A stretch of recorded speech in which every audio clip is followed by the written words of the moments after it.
Hi everybody, Stephanie with Vitality Solutions.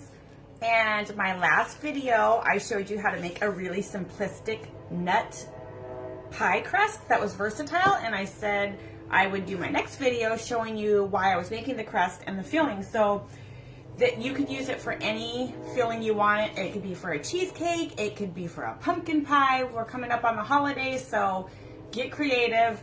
I am going to do a peanut butter banana cream pie, and so that's what I'm going to make now. I'm going to take 3 pretty ripe bananas, and I'm going to break them up and throw them into my food processor here. And you want them kind of soft so that they will blend and get creamy.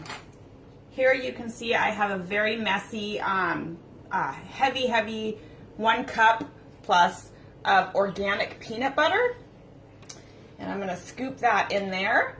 And with this recipe, it would call for like a 4th teaspoon of salt, but if you're using salted peanut butter, you could either do, just omit the salt altogether, which is probably what I would do.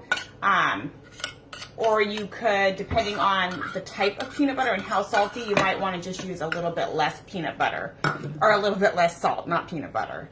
So I got my 1 cup of that in there. I am going to do 1 teaspoon of organic Madagascar vanilla in here. And now, because the bananas are so sweet, you don't even have to add any sugar replacement or anything because of the bananas. But if you're going for a much sweeter taste, then you could add some liquid stevia. The liquid stevia is not bitter like the powder, and so it works really well in recipes. Like I said, I already have the sweetness, so I'm just going to barely put any stevia in here. And I used it in the crust when I did that recipe, so I don't want to overdo it.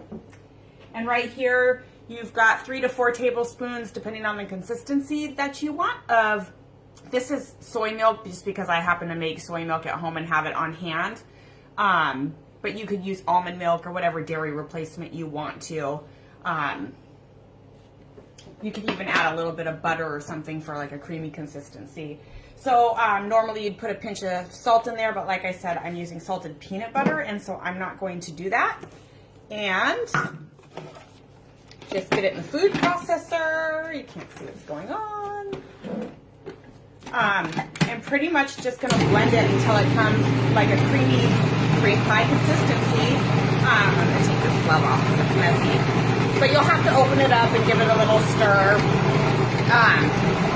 But this is pretty much the recipe, and I'll show you how to throw it into the nut crust I did the last video on.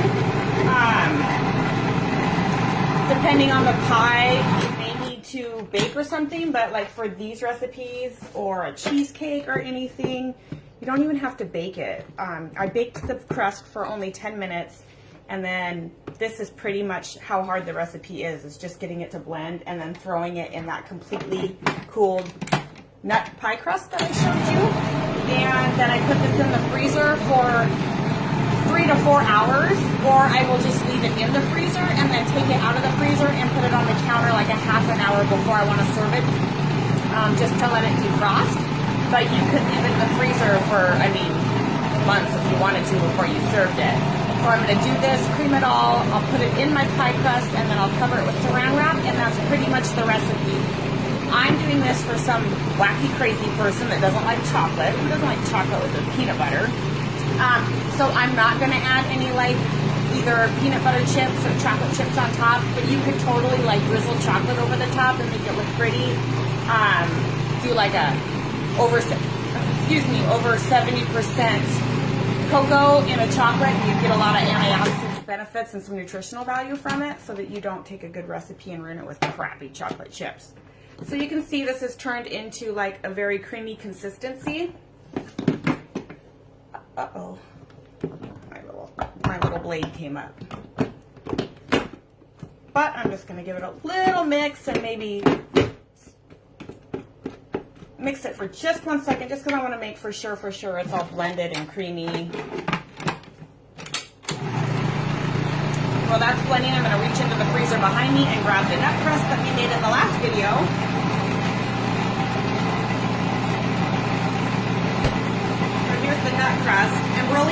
just taking that out and pouring it in there to the top of the pan, smoothing it out with my spatula. And that's really the recipe. It's so simplistic and it's so delicious, especially if you like peanut butter. I'm a peanut butter fiend. And like I said, you can add the chocolate, but you don't have to. Pour it in, put it in the freezer, voila, you've got a yummy treat. And so many options to make it, like, throw your personality in and make it the way you want it. So if you found this helpful, like the video, share the video, and I will continue to be giving helpful holiday recipes and tips so that you can enjoy the holidays with all the yummy treats and not go totally off the deep end with your health goals. So thank you, and Stephanie with Vitality Health Solution. Bye guys.